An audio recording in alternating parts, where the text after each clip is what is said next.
Growing up, I had dreams and aspirations, but always felt like the kid that didn't fit in. For the most part, I wasn't a bad kid, but when I made the transition into adulthood, I turned to the streets for guidance. This led to getting locked up in juvenile hall, doing time in CYA, and eventually a 120-month sentence in federal prison. I had a lot of time to think and reflect during my federal sentence, so I share with you what I learned, hoping I can positively influence someone else's life with Prison Talk.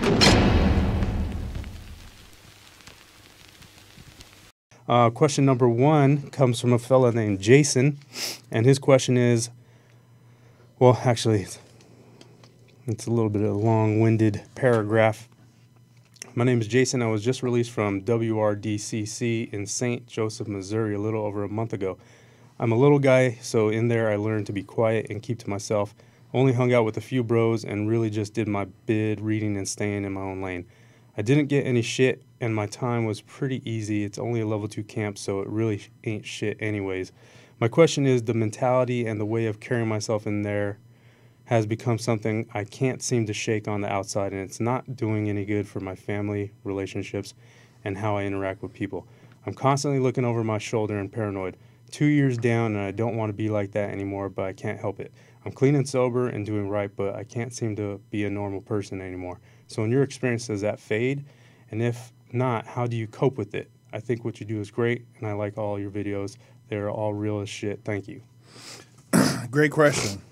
As far as prison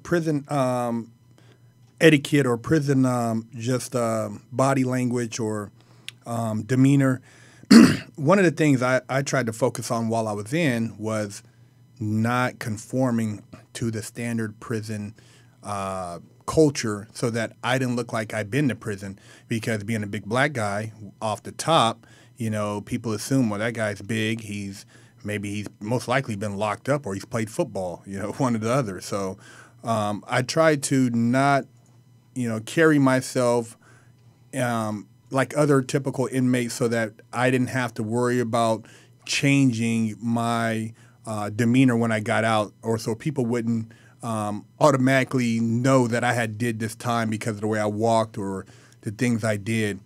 You know, shaking that, the best thing you could do is just try to be as normal as possible and put yourself around people who are doing normal things, whether it's hanging out with your kids at the park, going to family functions, baseball, football games, you know, things where you're socially, you know, interacting with normal people, picnics.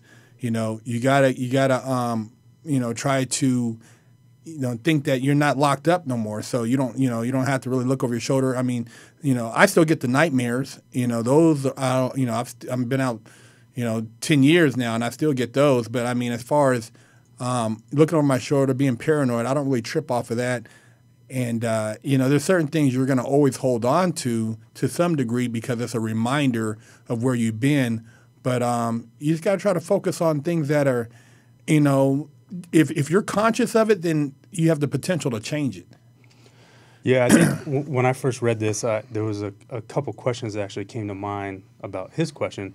And one of them was, what type of living environment are you in?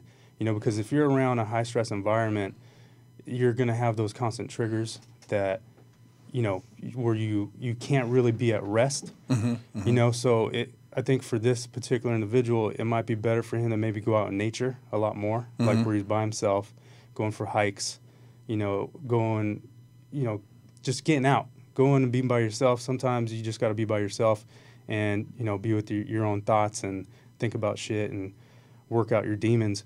So that, you know, just reading this automatically made me think of other questions. I know, because, I mean, I have similar issues when I'm out in public where sometimes just the people you're around, it's not that you really want to be around them, but they're just, they're a pain in the asses, you know? But see, him having kids, I think that he's going to have to do more family stuff, because if he has a family, then it's a little bit different. Like, I know, like, being in prison, you have no personal time. So you definitely, when you get out, you want to have, like you said, private. You go to the beach, meditate, hike, get your thoughts together, and then when you come back into society, as far as traffic and the people, the the commuting, you feel a little bit more at ease because you were able to kind of get a grip on your own thoughts. Yeah, maybe picking up a hobby, finding something that you really enjoy doing and putting a lot of time and energy into that, because you want to keep yourself busy.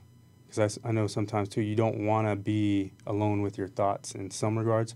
So if you're busy with a hobby, you spend your spare time with doing that or working on a new project to, make your life better, then that can also occupy your time, so that way you're not thinking about all the shit that you went through when you were inside.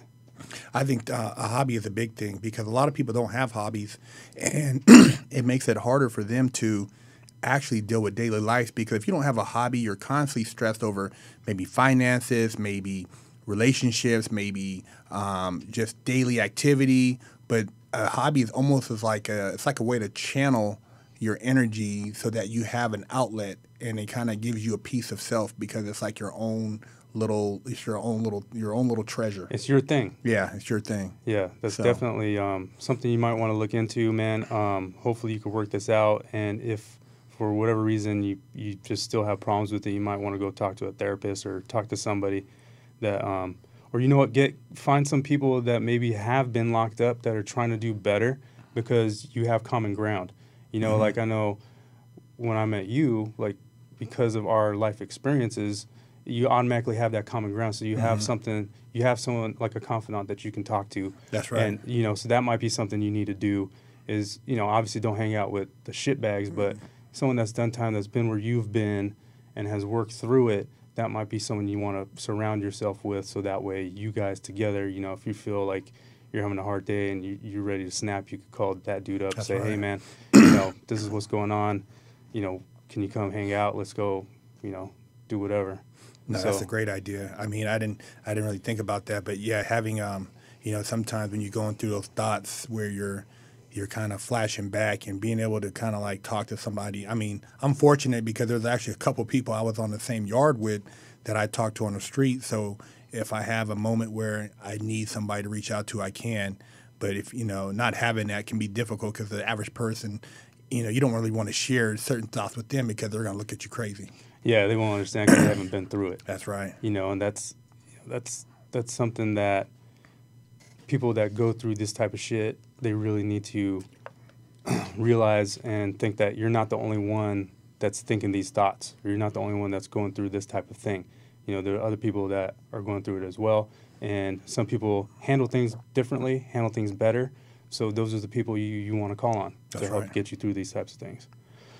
So best of luck to you. Shoot us an email if anything like this you partake in and it actually helps you. Lockdown's over. Get your yard time in. Exclusively at FreshOutSeries.com.